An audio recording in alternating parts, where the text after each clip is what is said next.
Hey everybody, what's up? Trooper here, back with another episode of Rift Talks, and we have a lot to discuss this week because finally, after a year of waiting, the World Championship is set to get underway. We have the play-in stage kicking off this week, so we're definitely going to break that down and kind of look at what teams you guys can expect to make it out of those play-ins, get slotted into the groups, do a little bit of quick maths on where some of these teams might end up in the group stage and what teams we expect to see coming out of the play-ins overall, obviously, to get slotted in.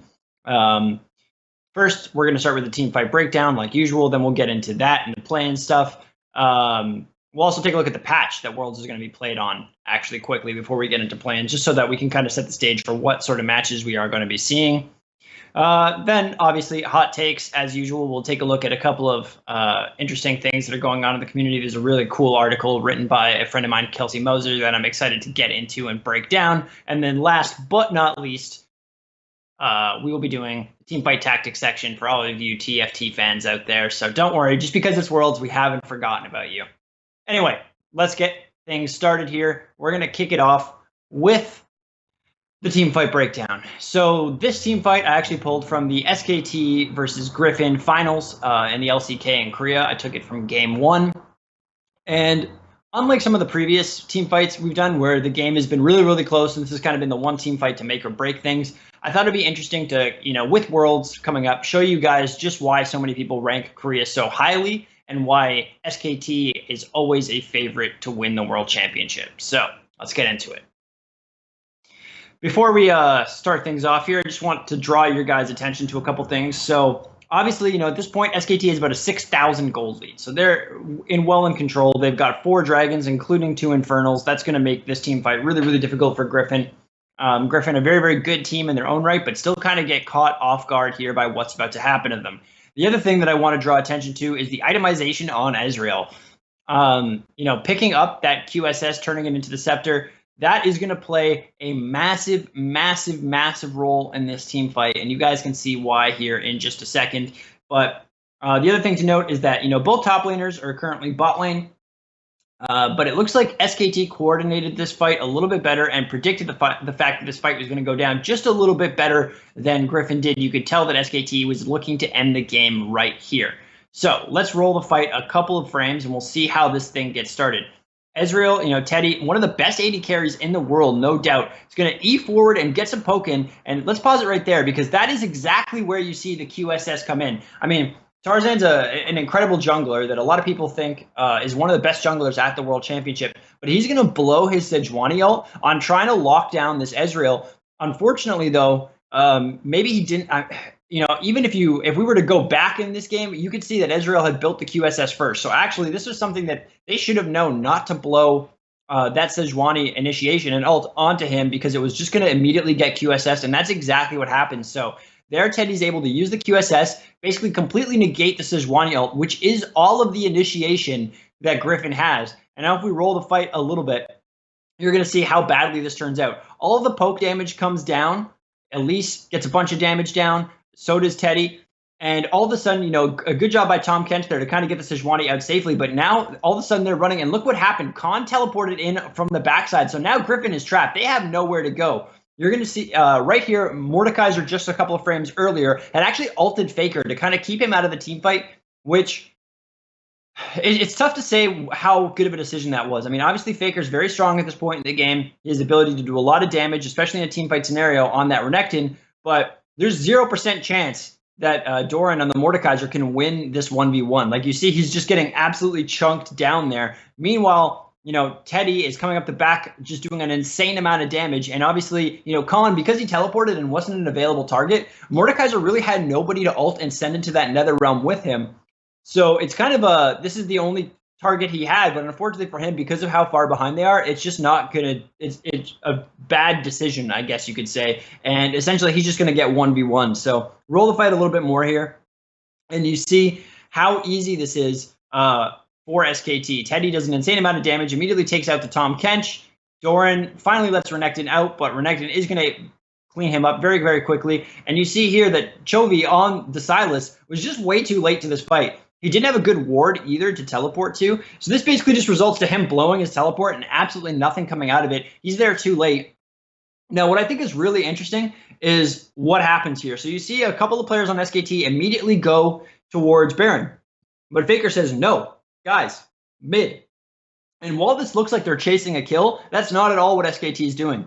They're actually just going to end this game right here. Faker with the, mental presence to realize, hey, look at these death timers, guys. We're 33 minutes into the game. Doesn't matter that they have a tier 2 turret left. We're going to take that really, really fast.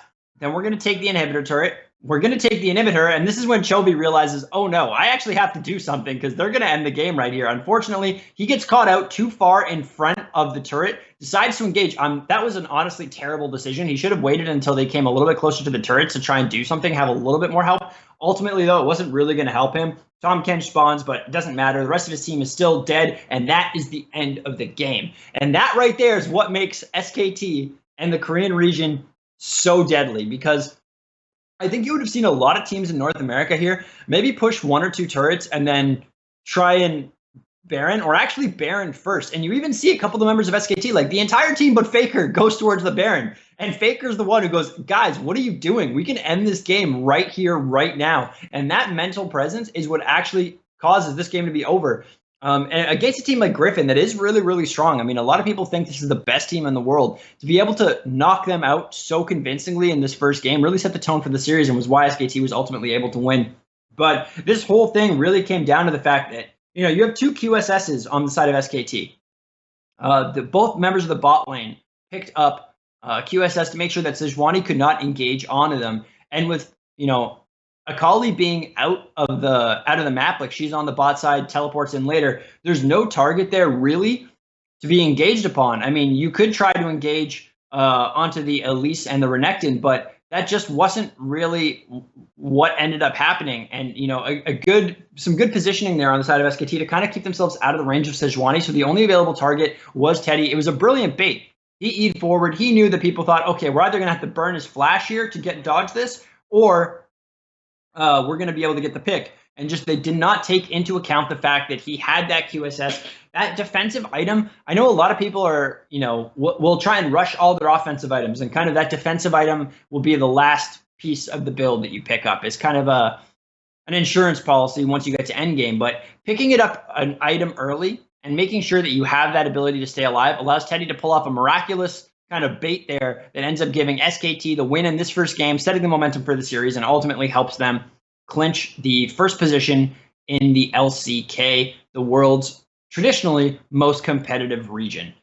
So I hope that kind of sets the stage for you guys a little bit with Worlds just around the corner, and kind of shows why, especially if you're a newer fan of League, a lot of people will be a little bit confused as to why everybody thinks Korea is so damn good. And that team fight right there is an example of it. So hope you guys kind of enjoyed that quick breakdown, and got the juices flowing for Worlds. We get to see Faker again all the time, and I know not everybody watches LCK, especially with the time difference. So I thought it would be nice to highlight a match from there when traditionally we focused on Western regions in these team fight breakdowns. All right, now we're getting to Worlds, and the patch is finally here. If you guys watched last episode, I'm sure you'll remember me saying that I think Orianna is going to make a big update here, and that's exactly what happens. I mean, Orianna she gets buffed really, really intensely. Some nerfs that hit Sylas and Akali get reverted, which I actually really, really like, because both of these champions are high skill cap and fun to watch. Now, Sylas, I mentioned him last week as well as somebody, because of his flexibility, the fact that you can play a mid-top or jungle is such a high priority pick, especially when drafting is going to be so critical at this World Championship, that to see him kind of be put back into the pool and not nerfed quite as hard, so then that way he can actually still fulfill all 3 of those lanes and still be that versatile pick that you want. Really, really, really big. Aatrox got nerfed, so he's gone. He's been nerfed 2 patches in a row. I think, I'd be surprised if we see Aatrox. In terms of other buffs or nerfs for the competitive level, Ashe got a bit of love, but I don't think that's really going to be enough to pull her into the meta. Potentially, we will see her from a couple of the teams or in a couple of the games, but ultimately, I don't think we're going to see too much Ashe. Gragas has been nerfed a little bit, but not in ways that would really hurt, ultimately at least, his viability as a jungler. He still is going to be able to do everything that you want him to do. He's still going to have great clear speeds, a lot of health, decent amount of damage, even if you build him tanky. So I don't think he's going anywhere. Karma, they nerfed Karma as well, but they nerfed her quite a bit, actually, from any position other than support. The Q damage ratio went from 60 to 40, but ultimately, that's not going to make too much of a difference, just because she does so many other things well. Especially, like, a lot of people play her for the the speed boosts and the shields and all that sort of stuff. So her utility presence is still going to be there. Orianna, as I mentioned, got a huge buff. Now, when last week I was fairly certain we were going to see quite a bit of Ori, now I'm 100% certain we're going to see a lot of Orianna at this World Championship. You can guarantee that she will be a high priority pick or ban.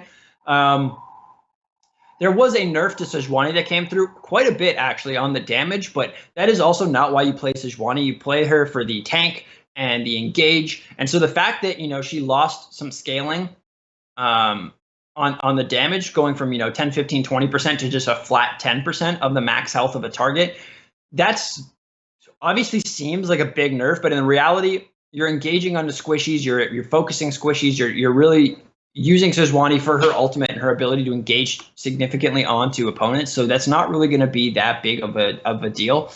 I think you're going to still see quite a bit of Sejuani. Twisted Fate did get a buff, and he's another champion that a lot of teams at the World Championship will most likely end up using, just because of how much presence he provides on the map. The fact that he can be anywhere at any time with his ultimate makes him so difficult to play around, and can really punish teams that forget he exists. If you forget Twisted Fate is in your game and what he can do to you, it really makes fights that you would normally take really bad decisions, because of how much more quickly he can rotate to be in that fight than the mid laner on the other team, who has to kind of walk there or take teleport to match him. So a big buff there to TF. Doesn't seem like a huge buff, but at the end of the day, just even a small one, with him getting a little bit more attack speed and damage, could mean the difference between almost in a placebo sense of teams realizing, oh yeah, this champion's actually really good, especially at Worlds, especially with such good teams and winning team fights, and we're gonna take we're gonna take him.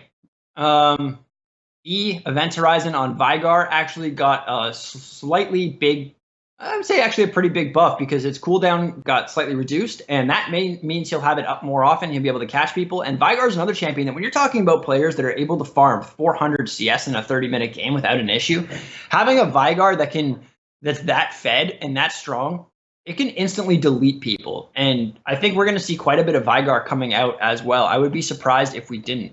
Yuumi did get nerfed quite a bit, actually. The slow on her Q went from 20 to 80% scaling to just 20% flat. So I still think she's going to be very strong.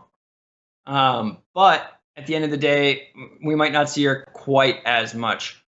The other thing to note that's kind of with this patch that I just want to touch on is that, Syndra is seeing a weird resurgence in the bottom lane right now. A lot of people are actually playing her in the AD carry position, and that's going to favor some teams that have, a lot of very flexible AD carries that can play other champions other than traditional AD carries and know how to do that really effectively. So I think that's something definitely to keep an eye out for, and you'll probably see her in the mid lane as well. I would be surprised if you didn't. So Syndra, Ori, definitely coming back. This patch is going to be pretty interesting. Obviously, not a whole lot has changed. I mean, I think the one champion that we've been seeing a lot of that we won't see a lot of is Aatrox, and we might see some new champions. But apart from that, Ori's definitely going to be there. Syndra, Vigar look like they have very strong chances of being played. Everybody else, though, it's pretty much what we're accustomed to. So I would highly expect, if you've been watching a lot of League recently, don't expect anything too mind-bending or crazy to come out. There is a Hybridinger buff that might, I'm trying to remember what team it is, that somebody has it's one of the minor region teams where the mid is known as like a Heimer one trick. So that might be interesting for him. You might see some Heimer come out at Worlds from that team specifically. I can't remember exactly what team it is, but definitely something to keep an eye out for and a lookout for there. All right. That's the patch notes. I know that a lot of you guys, if you're big League of Legends fans, you guys have probably seen these already, and you've kind of gone through them and done, your own analysis. But I thought I would break them down quickly for you, so then that way you have some idea of what to expect in the games coming up this week, which brings us to the play-in, what everyone is waiting for. The play-in itself. So essentially, what this is, guys, is that there's 12 teams right? Yeah, 12 teams. And essentially what's going to happen is these teams are going to be competing for the last 4 slots of the World Championship. So how this works is there's 4 pools of these play-in teams. Each team has 3, each pool or group has 3 teams. The top 2 teams from each group, after they play a round robin within the group, advance. And the 1 seed plays the 2 seed from a different group, etc. And the in a best of 5. And those 4 teams that come out of those best of 5s will end up in the actual main event of the World Championship. So let's take a look at these groups. Group A, you have Clutch, Mammoth, Unicorns of Love. Group B, Detonation, Focus Me, Isurus, and Splice. Group C, Hong Kong Esports, Hong Kong Attitude, Low-Key Esports, and Mega. And fourth, you have Dam One Gaming, Flamengo Esports, and the Royal Youth. So, with all that being said, I think that there's a really good chance that the 4 teams that come out of these, just to skip to the very end and then kind of give you guys a little bit of thought after, are going to be Clutch, Splice, Hong Kong, and Damwon. And obviously, these teams represent the traditional Big 4 regions. You have Clutch from North America, Splice from Europe, Hong Kong Attitude representing the LPL, and Damwon Gaming coming out of Korea. Now, obviously, the thing that's really interesting here and what could really mess this prediction up is if one of these teams were to come in second in their group rather than first. I don't think there's any chance, to be quite honest with you guys, I don't think there's any chance that any of the 4 teams that I just mentioned don't make it past the group portion of the play-in. I think all 4 of these teams, there's a very, very good chance that we're going to see them advance all the way to the end there. But if one of them were to kind of drop a game or two against, the team that comes out in second, and then they end up in second, then they have to play one of those other 3 teams that I mentioned. Obviously, one of them then will get knocked out, and that team won't make it through. So that is where the big potential hiccup is in my whole thought process here. But for now, I'm going to hope and think that each of these groups is going to go, to the 4 teams that I mentioned: Clutch, Splice, Hong Kong Attitude, and Damwon. Damwon coming out of Korea, that is probably that team. If they get thrown in Group D, a lot of people, and myself being one of them, are kind of thinking that it might not even be possible for Liquid to advance because of how good Invictus is. They've struggled recently, obviously, but they were last year's world champions. They are a really, really good team, and especially with groups being best of 1s and Liquid not traditionally being the strongest in best of 1s, them being more of a best of 5 team. Damwon is a really, really scary team. That is a really, really good roster, so you definitely don't want to count them out. And then the teams that they're playing, Flamengo, Royal Youth coming out of Turkey. Turkey's really never been a region that's impressed. I don't really watch too many of the smaller regions, to be completely honest with you guys.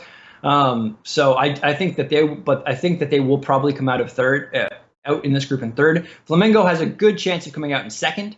But they have BRTT. He's been one of the best players in Brazil for a while. That's the Latin American team for you guys who are not, super informed on some of these smaller regions. So that is, that's definitely possible. In terms of Group C, we have from Japan, Detonation. Sorry. No, we don't. In terms of Group C, let me pull that back up here. Yeah, in Group C, we have Hong Kong Attitude, and they're going to easily be able to beat, in my opinion, Low-Key and Mega. Low-Key coming out of Vietnam. Vietnam's been a pretty good region in the past, but I don't think that they're going to be able to do anything. The big kind of debate is whether it will be Mega or Low-Key who grabs that second seed. My gut instinct tells me it will be Low-Key, but I could be wrong. Mega does have a decent roster. They have a couple Koreans. Almost every single one of these teams, actually, guys, has Korean players on it, which is pretty interesting. Group B, Detonation, Focus Me, Isurus, and Splice. So obviously, like we said, Splice, the obvious favorite to come out. Detonation, Focus Me, coming out of Japan. Japan has really never been that strong of a region, so I would be surprised if we saw them making any serious waves. Isurus, coming out of Latin America, fully Latin American team. That is probably what your second seed is going to be for that group. And then Group A, Clutch Gaming, Mammoth, Unicorns of Love. Unicorns of Love, obviously, a team that used to be in the LCS. Now they represent that CIS region, the Russian, Eastern European region. They also have a support that a lot of you guys will be familiar with if you're longtime League fans in Edward. Super popular player, used to be back on that Gambit roster, was considered one of the best supports in the world for a long time. So you can never count them out. For Clutch though, they have to be able to win this group, I think.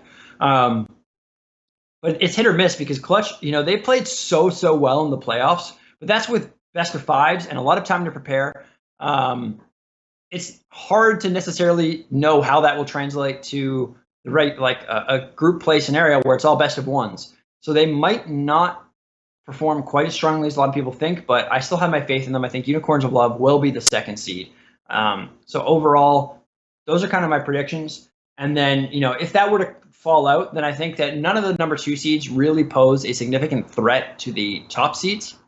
I think that the teams that win, those 4 teams, should be able, should, in big quotation marks there. I know if I get something wrong, I'll hear about it on Twitter and etc. But I really, really do believe that those 4 teams should have no problem winning their groups and then beating whatever second place team was from another group. And those will be the 4 teams that get placed into the actual World Championship itself. Now, let's take a look at the schedule so that you guys know when to tune in to League of Legends this week, because it's starting really soon. So October 2nd, today is September 30th, guys. So that means in 2 days, Wednesday, at 1 p.m. CEST, that's 6 hours ahead of Eastern. So you're talking 7 a.m. Eastern, 4 a.m. Pacific. So early mornings. If you guys have work, I feel for you. You're not going to be able to watch some of this stuff, unfortunately. Maybe you can throw it on one of your monitors, though, if your boss doesn't walk past your desk often or something, and you can catch this stuff. But the action is going to kick off with Clutch and Unicorn. So that's a game that a lot of Western fans are going to want to watch for sure. Every single day, the action is going to go from 1 p.m. to about 7 p.m. Central Eastern European time, except for day 3 and 4. So the first 2 days, are going to do that, whereas the day 3 and 4 start earlier, so 6 a.m. Eastern, 3 a.m. Pacific, and end at about noon, so 6 hours later, roughly. It's going to be a really interesting 4 days, honestly. I do think that, like I said, the 4 teams that that I just discussed will be the ones that will win the majority of their games. And I think the key thing when you're looking at the schedule and looking at the different games and potential matchups that you're going to be watching is that any team that's going to actually make an impact in the main event of the World Championship cannot drop a game here in this, because some of these teams, when you look at the diversity in region strength, some of these smaller regions have been, bridging the gap, so to speak, and have been kind of catching up to the major regions. But with all these matches being, best of one, and it is a little bit tricky sometimes to win a best of one, because a team can pull something out of a bag that you haven't seen before and be able to win and kind of pull the wool over your eyes, so to speak.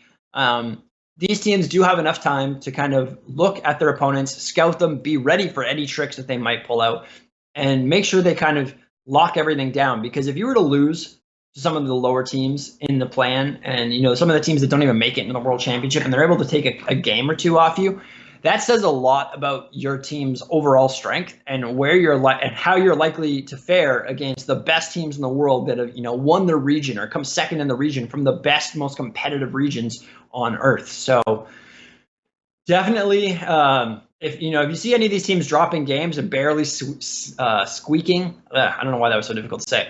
If you see any of these teams barely kind of squeaking through the play-in stage, you can essentially write them off for the remainder of the tournament. But based on how those teams do, I think it could be really, really interesting. I want to pull up the graphic for the actual main events, the main event, and the different pools, because we have 3 of the teams seated in each pool already. And essentially what this does is it allows us to kind of theory craft a little bit. So you're going to have to bear with me on this thought experiment. I think, if we play with the 4 teams that I had said will be coming out. So again, Damwon, Splice, Clutch, Hong Kong Attitude. The way that this works is that these teams cannot end up in a group with someone else of their region. So you look at, for example, Group A.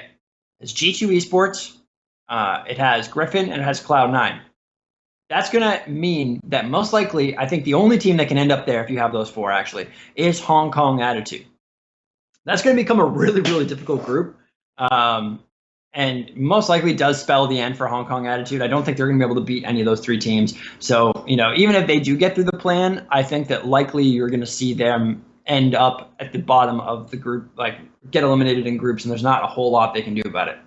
Group B, This is the most interesting one because you have Fun plus Phoenix from the LPL, but then J Team and the Gigabit Marines are wildcard regions. I mean, GAM is from Vietnam. Sorry, they're called GAM now, but they were always traditionally been the Gigabit Marines. So if you hear me say that, that's where I'm getting that. So you have GAM. They're not a great team. I mean, they're okay, but you don't expect them to necessarily be able to beat a Splice or a Clutch, right? Or so both of those teams there really, really potentially interesting, and that's the most interesting group. Group D is the scariest one for me because there's no Korean team in that group, which means the Damwon could end up in that group. Invictus is a really good team. And for North American fans, you'll know that Liquid does not do well in group stages. They do great in best of fives. Phenomenal best of five team. Their ability to plan and alter course over the 5-game series. They're one of the best in the world at that, no doubt. In a single best of one, though, they have issues sometimes, especially historically. They've had a lot of issues. They've never performed well in groups. So if you end up with Damwon in there and then Invictus, that could go really, really badly, really, really quickly for a team like Liquid. And, it would be even hard to say that they choked because Invictus obviously hasn't been playing to the level that they have been, that they were last year, for example. But you've got some phenomenal players on there that you absolutely cannot count out. I mean, you look at Rookie, for example, phenomenal player, and you look at Jackie Love, another phenomenal player, and that's going to match up really badly for Liquid because they rely on Jensen and Double Lift to do so much for them, right?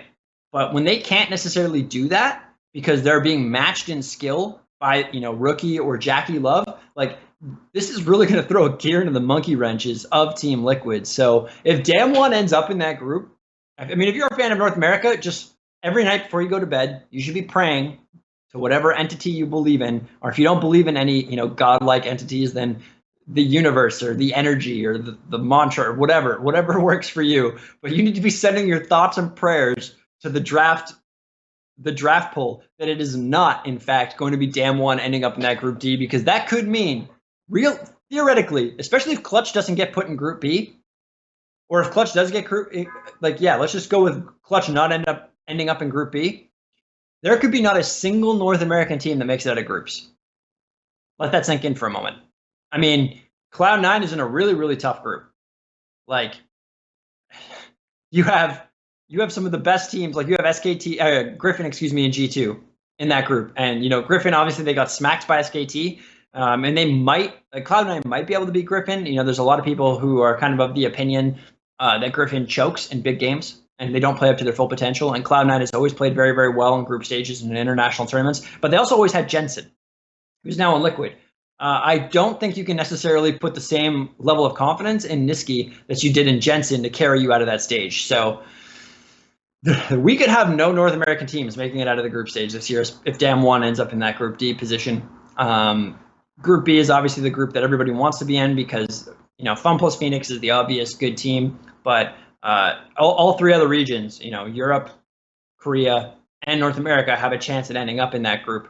So it's kind of a mixed bag because actually, if Damwon doesn't end up in Group B, they're going to be in Group D. So as much as you might want Clutch to be in Group B, I think you'd be better off hoping for Damwon to get put there so that there's no chance that we lose Liquid in the group stages. Because I think if they do make it through the group stage, they have a very good chance at putting together a good run in the best of fives in the knockout portion of the tournament. But if Damwon's in there, there's going to be a lot of sweating and a lot of nervous faces going on while watching those Group D matches. Okay, so that pretty much covers the play-in portion here. Now we're going to go to some hot takes. And this week, what I really, really wanted to focus on was this article written by Kelsey Moser, as I mentioned, where she kind of put together a power rankings of the best players in each position at the World Championship. Now, I'm sure lots of people have done power rankings. I know a lot of people have probably, they might agree or disagree. But the reason I wanted to focus on Kelsey specifically is because I've worked with her in the past. I know how much she studies the game, and I have an insane amount of respect for her League of Legends brain. Like, she does so much research, she does so much studying, and I believe her to be one of the more intelligent minds in the Western world for the game, that I think that her opinions actually have quite a bit of credence and she's very likely on the money with a lot of this. Now, I'll obviously, might have a couple of small disagreements with her here and there, but I think overall, this is going to be a really, really good list for you guys to pay attention to in terms of who you should be watching and why. So let's kick it off with support.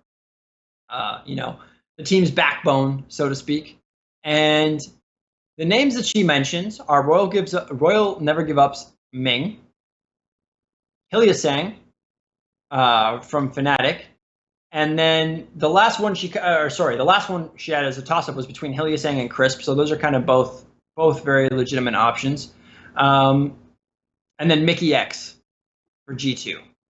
So all of those very, very good players. I think, some North American fans specifically would want Core JJ on there representing Team Liquid.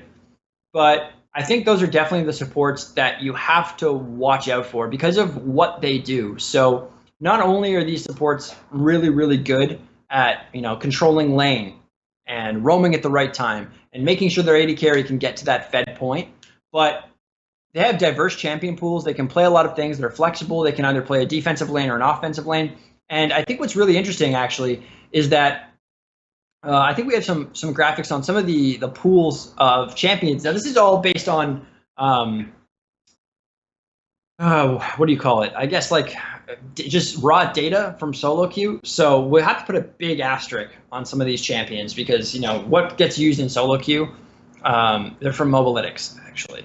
What gets used in solo queue is not necessarily what. So, for example, we have the support list up. You don't even see Yuumi. Yuumi's 100% one of the best supports in the game. You're going to see her. Even with the nerf story, you're going to see Yuumi. And you might actually see even from Fnatic, like that weird Yuumi Garen lane that they do. That would be honestly really interesting against somebody like Uzi, who loves standard lanes, loves to just be able to farm up and beat you. And if he's not able to do that, well, by playing this Yuumi Garen lane, then that throws a whole monkey wrench into the thing.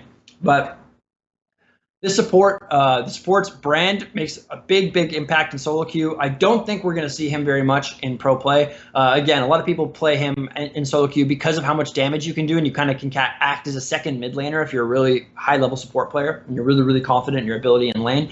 But Nautilus, very, very common pick. What's interesting is that Janna and Nami have seemed to have been making a bit of a comeback. Not sure how much of them we'll see. I think you're still going to see a lot of Tom Kench, weirdly, even though I don't think he's very good. I think a lot of people are very comfortable on him. He provides that comfort, and people know how to play with him and around him. He provides a nice frontline unit. He's able to help your AD carry or your mid or whoever gets caught out of that position by eating them and then spitting them out on the other side. So I think you're going to see a lot of playmakers. But ultimately, at the highest level of play, it's always been about tanks and supports. Alistar's not on this list, but you can be damn sure that we're going to see Zazal pulling out the Alistar if it doesn't get banned away from him. And it's kind of one of the interesting things about a world championship like this, where all the teams are so good. You know for a fact that these teams have all scouted each other.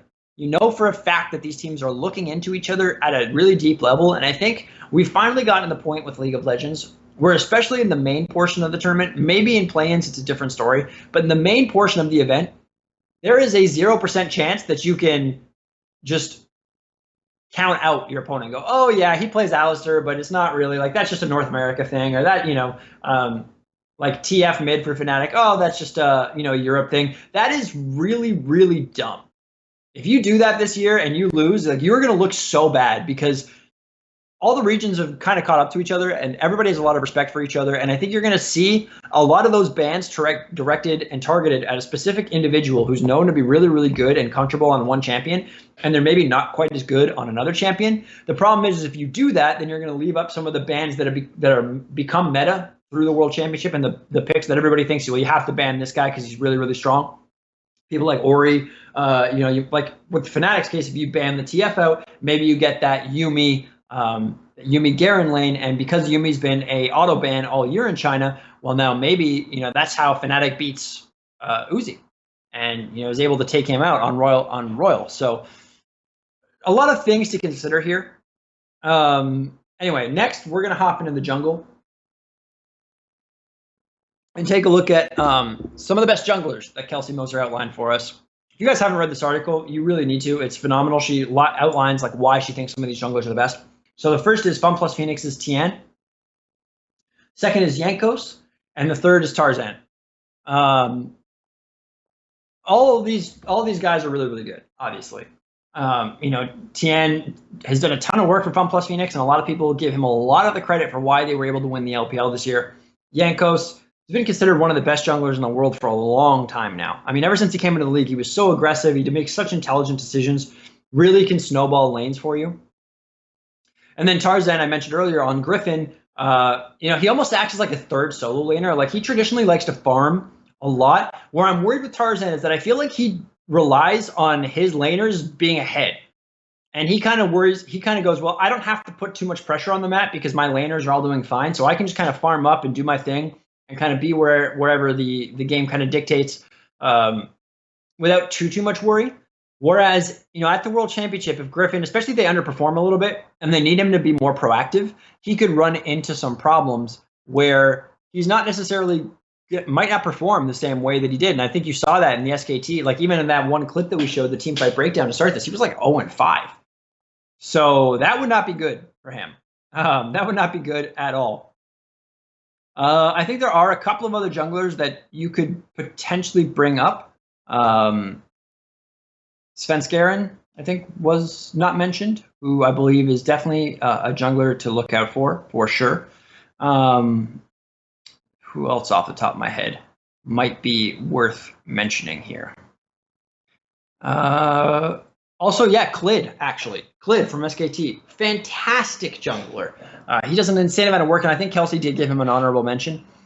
Really, really, really strong player. He makes a huge impact for SKT, and his synergy with Faker cannot be underestimated. So I think that's another player for you to keep your eyes out on. Obviously, the jungle position is probably the most difficult to analyze, and she mentions this. A lot of it comes down to how your team is doing. Is your team doing really, really well? Well, then you can just farm up and, prioritize taking the neutral objectives and forcing fights because your team can win them because you're ahead. So, hey, let's just fight all the time.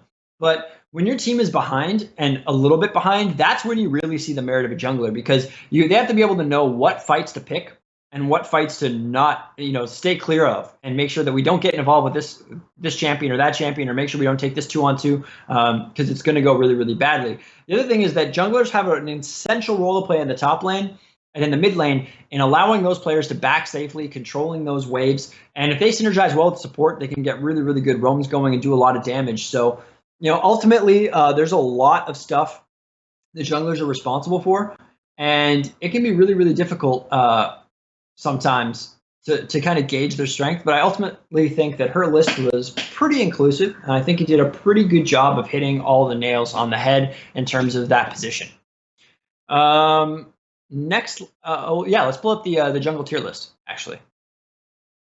So, the jungles that we see right now in solo queue, thank you to Mobalytics. Vi, Amumu, Volibear. Again, like, you look at some of these junglers and you don't see them anywhere in pro play. Like, the fact that Nunu's on there is hilarious. Echo jungle, maybe. He's gotten buffed a couple times, so we might see some teams. I would not be surprised at all to hear that teams are scrimming with him and trying to gauge his relative strength on 919. Whether he's going to make it into the World Championship, well, that depends on the results of those scrims, so it's hard to say. Vi has come and gone. She can be really, really good. She provides engage. She does damage. She's tanky. That could work out very nicely for a team that decides to pick her up. Amumu, good wave clear, but very, very poor dueling power, especially early. So if you see somebody like Lee Sin come into the meta, which with some of his buffs, some people are thinking that they're definitely going to be experimenting and scrimming with him as well. Hard to say. Again, though, Sejuani going to be there, 100%. You're going to see Skarner most likely still. Even though some teams have not been the greatest on him, you're going to see Skarner. Nocturne, most likely, as well, has always been really, really strong because of his dueling potential, his ability to gank and kind of put pressure, similar to TF, where you can have that almost global ultimate. It has been nerfed over the years where it's not quite as ridiculous as it used to be, but you can still get places very, very quickly and cause mass confusion on the map. You can black out people's vision. It's a great way to start team fights. So wouldn't be surprised if we saw a couple of Nocturne games either. Okay. Now that we just finished talking about the jungle, let's talk about top, and we'll work our way down through the solo lanes. So, top laners. The Shy, Naguri, and Wonder. Now, what's interesting here is Naguri, if you notice, is on Damwon. So that just goes to show you how damn dangerous this team is, that according to Kelsey, who again is one of the best minds in all of League of Legends, they have one of the best top laners in the entire world on their team. Invictus, I know a lot of people have been a little bit hard on them, but I mean, you absolutely cannot count them out when you have somebody like the Shy and Rookie and Jackie Love. Like, it's such a good team. And these players, the way that they're, what's really important about top lane is not feeding, right? Because generally, there's always the meme, the top lane's on an island. You're out there by yourself. So what do you have to do? Well, you have to not die. You can grab a solo kill, that's great, but it's not essential. What you have to do is be able to not die, not lose your CS advantage, and manage the wave. Because of how long top lane is and how exposed you are when you're farming at the opponent's turret instead of your own turret, what you'll notice a lot of the best top laners try and do is, shove a wave in, recall, knowing when to recall and being able to recall at the right time without having to blow your teleport to get back to lane, so that way you can use teleport to engage into a fight or on the bottom side of the map if necessary, or at a dragon or something. That's critical. Making sure that the opponent doesn't freeze the wave on you on their side of the map, so then that way you just are losing CS. They've got the wave frozen close to them. They don't have to worry about getting ganked, but if you want to do anything in terms of getting farm, you have to be very, very scared that you're going to get destroyed by a jungler to come in. Knowing when you might get turret dove, and having the presence of mind, not when it's going to happen, but 30 seconds to a minute before it's going to happen, to let your jungler know, hey, this is going to go bad. I think I'm going to get dove. I might get dove here in a minute. I need you to be topside. And being able to communicate that. So there's a lot of different things that top laners have to do to be self-sustaining and be efficient and to be rated as super highly amongst the top laners of the world. I think all those top laners were, solid picks. I think Khan on SKT is another really, really good top laner. Doesn't get enough love. He's really, really good at playing, some of those carry champs like Akali, which allows Faker to go on something like a Renekton and, just dominate the mid lane that way. Trying to think of anybody else that we might want to see in the top lane that could make a big, big impact. Impact actually from Team Liquid. He's very, very strong as well. That's somebody to keep an eye on for sure. But I think overall that pretty much sums up the top laners at the tournament and what they're capable of doing. Let's take a quick look at the top lane pool right now and see what's being played in the meta. So Garen. Funny thing about Garen is that he's got, I think, the least competitive games out of any champion ever. He is not liked, and it's just because of how basic his kit is. Maybe that'll change, but I highly doubt it. I don't think we're going to ever see Garen. Nasus really good at farming, but also more of a solo queue champion. Jax, you can see some Jax.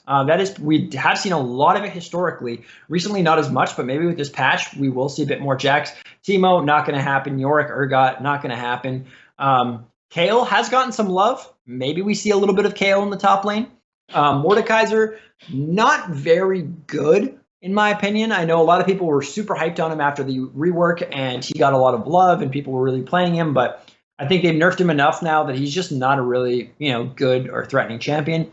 Kled, Aatrox, should still see a lot of them. Renekton, one of the safest top laners of all time, although he is very early game focused. I think you're going to see a lot of tanks or a lot of mages because of how much AD is being played in the middle. Shen, Irelia, Kled, Aatrox, like I mentioned, I don't think we're going to see. Vlad, potentially. Swain, potentially. Rumble, for sure. Like I mentioned last week, Rumble has that gigantic AoE zone ult. And, controlling the map at that highest level is so important and he's pretty strong in lane too. So I wouldn't be surprised to see some Rumble. Shen, the ability to teleport everywhere, like, TF at the highest level, again, that has such a big impact. I can't stress that enough, guys, how much that map presence means to teams at this level and that level of control means. So any champion that can do both those things, Vlad, obviously with his ultimate and his pool, very similar in terms of being able to control an area. So I think I think all those champions are very, very viable choices. Mid lane now, everyone's favorite lane. You ever notice if you play League of Legends, it's impossible to get mid. You can queue up for mid, but you're just not going to get it. Everybody loves this lane. It wouldn't be a reliable list if Faker wasn't at the top. Now, Faker has not necessarily the ridiculously far ahead god that he used to be, but I think there's still a very strong argument to be made that he is the strongest player in the game. And when you look at it, it's not just his mechanical skill, but it's like what we started with this episode with. That presence of mind where he goes, no, don't go for Baron, win the game right now, right here. He is such an intelligent player. He knows how to do so much. His versatility and champion pool is basically unmatched. You can put that guy on any champion in the game and he will excel at it. It is absolutely ridiculous. Chovy, mid, really strong mid laner as well, representing Griffin. I think very difficult to say anything about that. And then Caps, on G2. There's a lot of players from G2 on this list, which, I don't know how familiar some of you guys are with Kelsey, but she was the biggest LPL fan. I mean, she started the LPL, she was one of the original people involved with making the LPL broadcast in English back when Riot didn't support that and didn't do it themselves. She's a huge LPL fan and has always thought Korea historically, she's evidence-based and has been able to see that Korea is so much better than the West. So for her to have G2 players in almost every position on this list, I think bodes actually really well for Western esports and Europe specifically. They might have a chance at winning this whole thing. Some other players that I think deserve honorable mentions. Jensen didn't have the greatest playoffs and has kind of been up and down, but he's always performed so well at Worlds. He's been the reason Cloud9 has been able to do so well when they need to at these World Championships. So, you have to give a shout out to Jensen. He's definitely somebody to keep an eye out for, and I think will be a big factor if Team Liquid makes it out and how they make it out. This is going to come down to Jensen. Fnatic has Nemesis. Now, he's one of the few people who's been playing TF all season long. So with some love to TF, and especially that AD TF, which is strange. But, that allows Bwipo to play an AP top, put him on the Rumble, put him on the Kennen or the Vlad or something like that.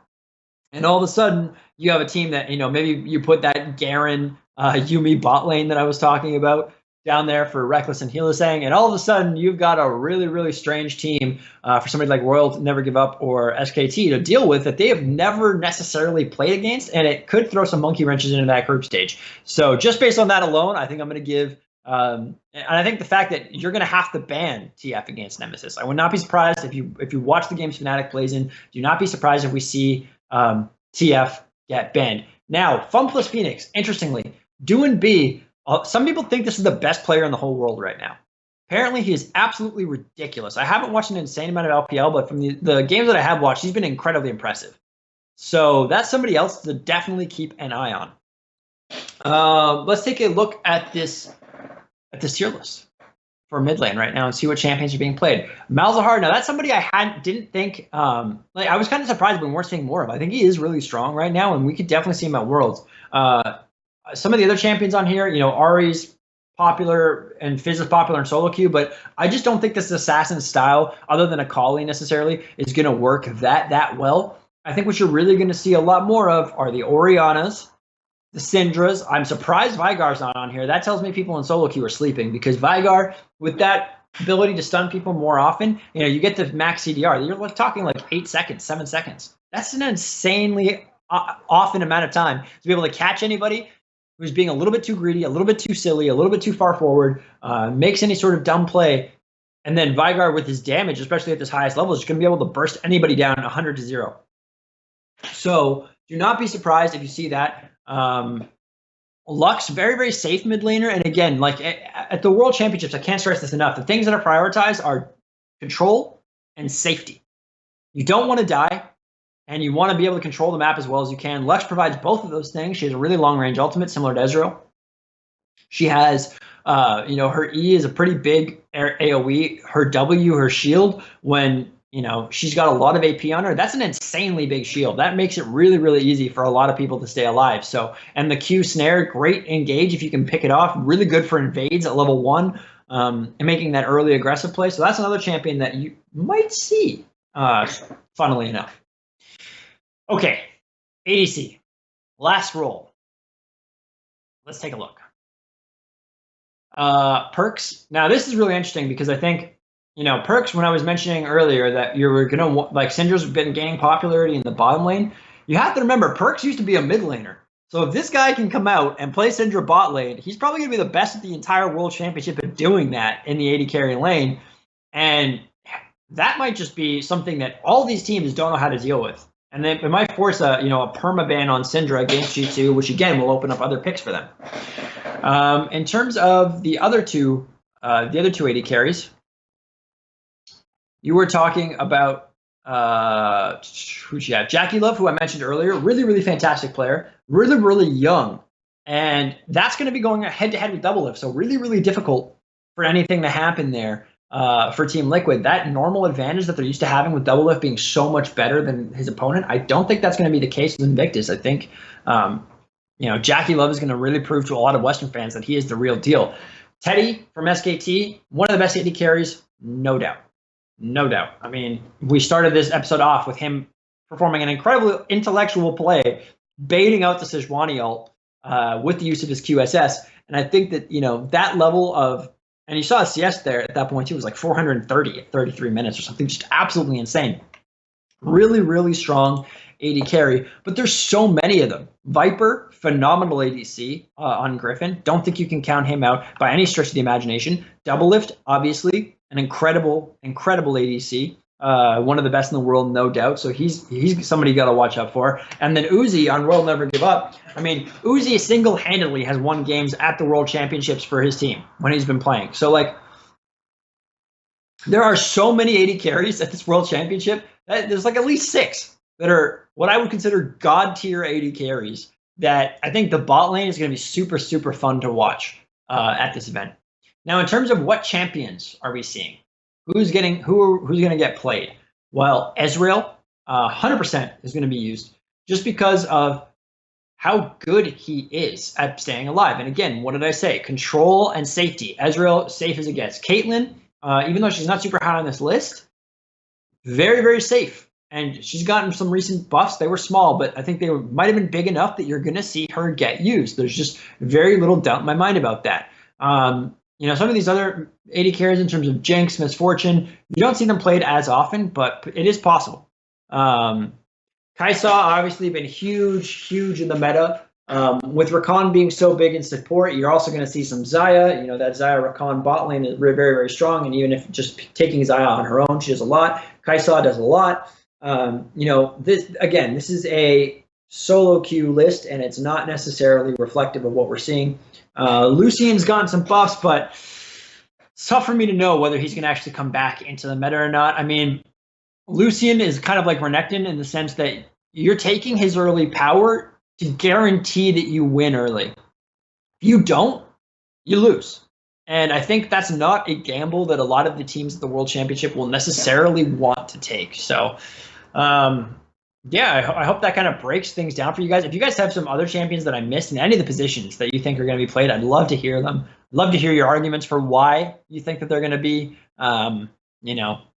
played and what's going to make them so good at the World Championship. So, feel free to tweet that at myself at UGC Studios. I'm always down to engage in some discussion with fans on what we're going to see happen. And I think we're going to do a couple of interesting viewing party type things for World Championship as well. So stay tuned for that. Once I have some more information on it, I will let you guys know.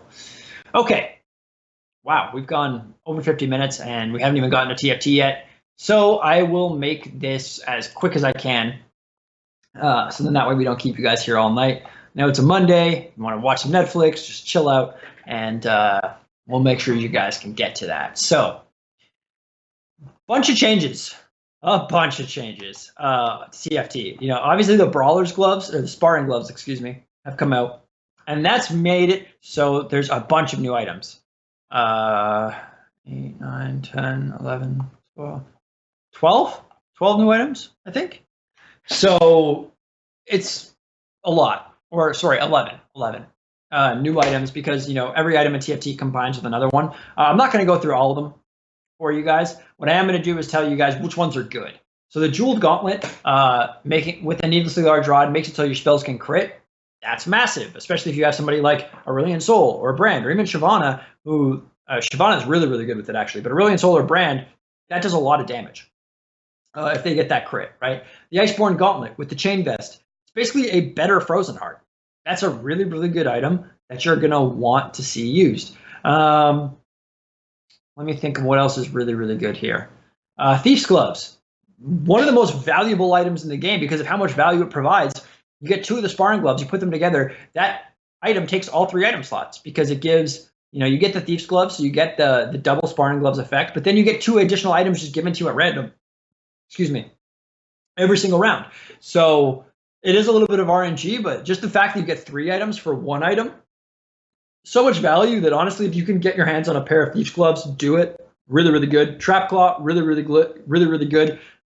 Basically, it acts like a spell shield. Think like a Banshee's, but when you get hit by the spell, instead of you getting hit by it, the person who hit you with that spell gets stunned for 5 seconds. So it's like a free 1-person Leona ult, essentially.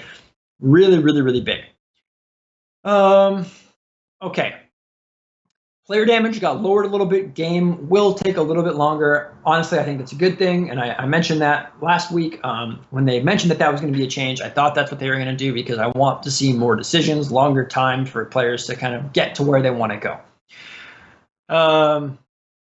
Let's see what else happened. So Dragon got slightly hit, but I mean, they went from 83 MR to 75% MR reduction.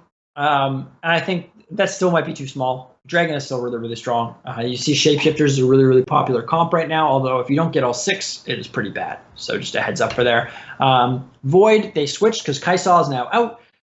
So now instead of 3 Void giving you true damage on all of them, that buff is switched to 4, and 2 means 1 random Void. So think of it like an Imperial. It's basically the same thing as Imperial, but instead of double damage, it deals true damage.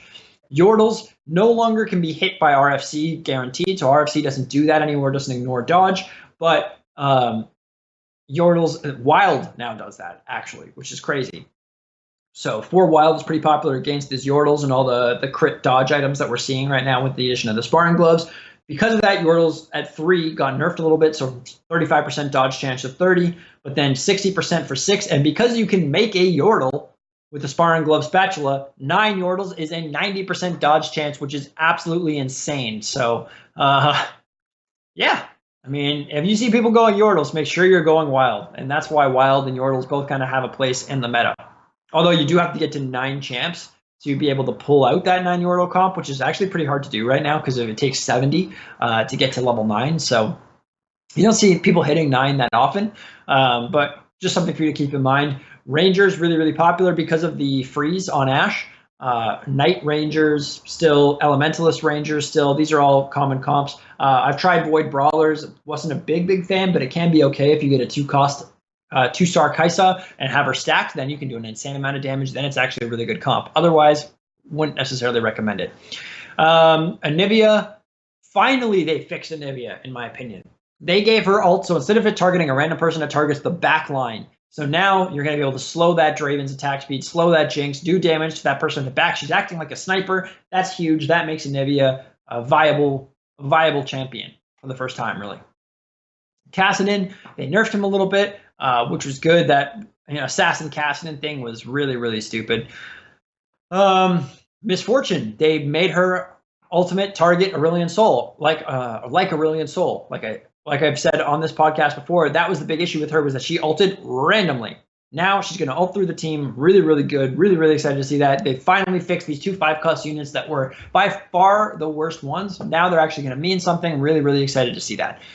A bunch of other little changes that haven't come, that really I don't think matter too much. They nerfed Gnar a little bit, but I mean they'd buffed Gnar multiple times beforehand, so I think he's still really, really good. Shyvana they've nerfed, and then with nerfing the Dragon as well, less prevalent, but still, like I said, if you go and look at like the best comps according to LOL Chess, like the highest win rate comps, 6 Shapeshifters is still up there. So, and they actually nerfed 6 Shapeshifters from 120% health to 100% health. So that kind of gives you some idea of how strong those units still are. Although, like I said, if you don't get all 6 and you don't get that comp working and up and running, I think that there's a lot of issues with it. You really need, or want at least, the Spatula Needless to Large Rod to make a sorcerer, and then that way you can have 3 sorcerers as well. Ultimately, though, and you want a Lulu out there to kind of give you the 3 Yordles. Anyway, that's how that comp works. If you get that, it's really, really strong. If you don't get that, you're going to come in 5th or 6th. It falls off. There's a threshold there where it just doesn't work that well. Nobles got a slight buff, which is good because we went from every single person building Nobles to nobody building Nobles. So now I think maybe they'll be in a healthy place. But overall, I think TFT right now is in a really, really good place. I think there's so much you can do. And, I said this last patch, but I think it's even more true right now. You have to play what the game gives you, because literally almost anything is viable. Gunslingers could still use a little bit of love, but everything else, I think, really, really strong. So And ninjas actually got buffed too, which is actually interesting. 4 ninjas is a comp you're seeing as well right now. Ninja knights and stuff like that or ninja assassin. You just need one more assassin out there to get the assassin buff. So there's a lot of cool things you can do. Maybe throw a couple of Yordles out there, get the 3 Yordles going with Kennen. Blade Masters possibly as well. Draven's still big. Jinx is still big. So there's all these different options you have to win the game. Play what the game gives you. You won't regret it. You can do well as long as you're keeping an open mind and staying flexible in the middle of the game and picking whatever best, good, strong units you get and building around those. You'll find a way to win or at least come top 4 very consistently. Okay, I think that does it. Thank you guys so much for watching. I know you guys are most likely, if you're watching this, you've got to be just as excited as I am for this World Championship this week to kick off. So next week we will be back. We will have the play-ins done. We'll be able to tell you who's made it through, what groups they're in. We'll be able to break down those groups in extreme detail, and I cannot wait for that. We'll also be able to review a lot of the stuff that we learned from play-ins. I have a whole lot to talk about. So definitely do not miss next Monday. Same time, same place. See you then.